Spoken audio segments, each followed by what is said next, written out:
thym, laurier, sauge, romarin. Vous aimez ces plantes aromatiques? Les abeilles aussi.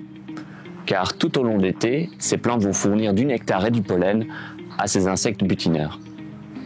Alors, tout en étant adaptées à la chaleur estivale, ces plantes vont être intéressantes tout au long de l'été. Pourquoi pas alors envisager la construction d'une spirale d'aromatiques? Ces plantes seront valorisées et vous aurez un concentré de biodiversité. L'avantage d'une spirale d'aromatique est de pallier à notre climat humide et en offrant un milieu spécifique à ces plantes, c'est-à-dire qu'on va accumuler la chaleur et réguler la température.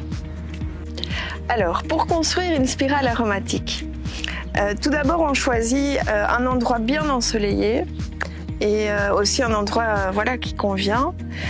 Et l'idée avant de passer aux matériaux, peut-être quelques mots sur le principe de la spirale aromatique, c'est de créer des milieux, des conditions de vie, donc d'humidité et de richesse du sol différentes pour différentes plantes qui ont des besoins en eau, en soleil différents.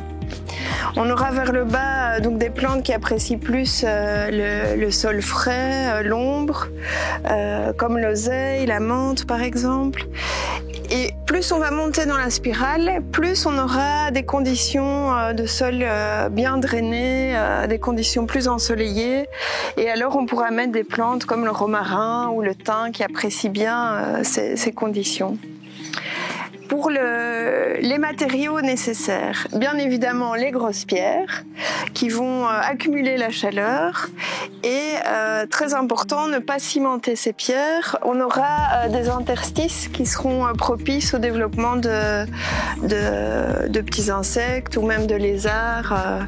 Voilà, donc on aura vraiment des micro-habitats, des ressources en nectar et en pollen pour les abeilles, donc c'est un milieu de vie très intéressant. Ensuite, des gravats qu'on ne voit pas ici. Les gravats ont été placés surtout au centre de la spirale pour bien stabiliser les pierres.